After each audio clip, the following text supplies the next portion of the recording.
Chapter 2. It was Sunday afternoon. The sun was sinking low in the sky, but the air was still quite warm. John was wandering around in the direction of Susan's home, absent-mindedly looking down the sidewalk, when his eye was suddenly caught by a dully gleaming silvery-gray coin laying right in his path. The coin was the size of a quarter, but even as he leaned forward eagerly to pick it up, John noticed there was something strange about it. It did not have a picture of George Washington or a picture of an eagle. On one side there was a picture of a fat boy. On the other side were the letters J.M., which was funny, John thought, because those letters happened to be his initials. Grasping the coin firmly, he ran on toward Susan's house. She liked to collect things. He thought she might be interested to know that he had the beginning of a coin collection.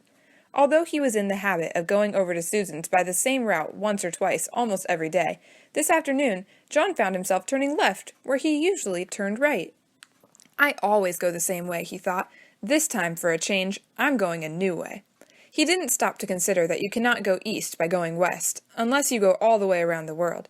Only 2 blocks along the unfamiliar street, John came to a small corner. It was a neat red brick building with 2 big show windows. They were full of all sorts of candy. Susan was immediately absolutely forgotten.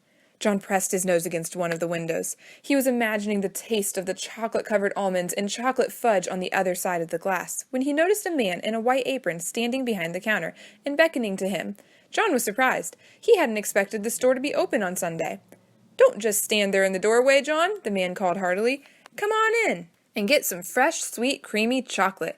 There's a special sale today." How did the man know his name? John wondered. He couldn't remember ever having seen the store before. The storekeeper saw John hesitate. "The chocolate I use in my kitchen comes direct from the heart of Africa," he said. "I use none but the finest ingredients in my recipes. Well, I bet you've never had chocolates like mine before. Come on in." "Thank you," John replied, walking to the counter. "But you see, the trouble is, well—" "No money?" the storekeeper asked. "No money whatsoever? What have you got there in your right hand?" John had forgotten the old coin in his hand. "Oh," he said, "this is part of my coin collection. He added more honestly, "I'm going to save this coin and then get some more to make a collection." "Let me have a look at it," the storekeeper said. He looked briefly at the coin. "Aha!" he exclaimed. "Is it any good?" John asked, his hopes suddenly rising. "Very good," said the storekeeper. "In fact, it's the only kind of money I accept. But I don't suppose that you'd want to spend it on a box." "A whole box? I imagine you'd rather keep this for your coin collection than spend it on chocolate, wouldn't you?" "Oh, no," John said. "Chocolate any day." "Go ahead, then. Help yourself," the storekeeper said, pointing to a heavily laden show table piled high with large cellophane-wrapped candy boxes, all exactly alike. "You mean I can have one of these?" John asked. His eyes round with surprise. The candy boxes were as big as the ones his father always brought home at Christmas time. "Just help yourself," the storekeeper assured him. "That is, unless you think it might be better to ask your mother first." "She wouldn't mind," John said hastily, and blushed. The storekeeper winked knowingly. "I'm sure she won't," he agreed. "Not in the long run, anyway."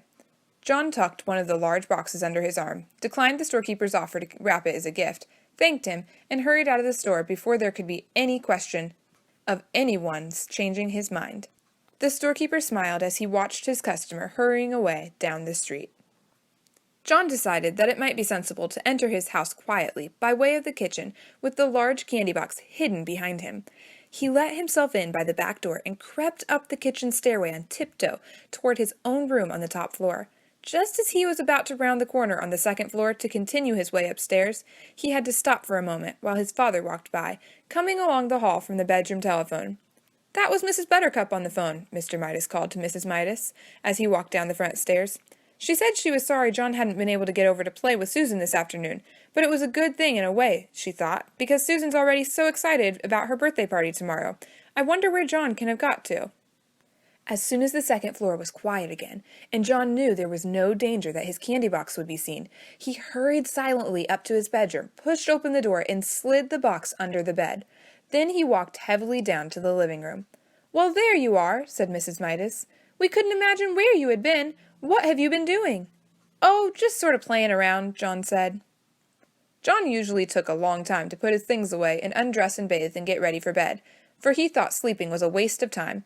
But this evening he started yawning long before his usual bedtime. "Ho-hum, "Oh, sleepy," John announced. "All right," said Mrs. Midas. "You'd better be getting to bed. Time for your tonic." John's tonic came in a bottle. It had been prescribed by Dr. Cranium. John had to drink a big spoonful every night to make up for all the vegetables and fruit that he left on his plate at lunch and dinner. The tonic tasted like soap, mud, glue, ink, and paint. It tasted horrible. Much to Mrs. Midas's surprise, John ran ahead of her to the dining room cupboard where the tonic and the tonic spoon were kept. By the time she got there, he had already filled the spoon. Then, without any coaxing, he emptied it into his mouth. "Ugh!" John spluttered. "Oof! Bah!" "That's a very good boy," Mrs. Midas said. "Now, why can't you be sensible and eat up your nice dinner that way? If you'd only stop eating so much candy, you'd be able to eat your meals properly, and you wouldn't need to take the tonic." Soon John was scrubbed, and in his pajamas and in bed, ready to be tucked in for the night. Mrs. Midas sat on the bed and stroked his forehead for a moment. Then she leaned forward and kissed his cheek. John, pretending that he was very sleepy, shut his eyes and began breathing deeply. When Mrs. Midas rejoined Mr. Midas in the living room, she said, "I've never known John to be so good about going to bed before. He went to sleep in no time." A few seconds after the bedroom door had closed behind his mother, John leaped to the floor, got down on his hands and knees, and felt under the bed for the candy box. He soon had it on the pillow and set to work, unfastening it. First, he took off the thin outer sheet of cellophane. Then he lifted off the lid. Then he removed a sheet of cardboard. Then he pulled off a square of heavy tin foil. Then he took out the layer of shredded paper. As the wrappings piled up around him, John became rather anxious. At last he came to a small central ball of cotton batting, and there, right in the middle, was a little golden ball. He picked at the ball with his fingernail and peeled away the gold paper, revealing a tiny piece of plain chocolate. It was the only piece of chocolate in the whole box. Deeply disappointed, John nevertheless put it into his mouth. He had never tasted a chocolate quite like it. It was the most chocolatey chocolate he had ever encountered.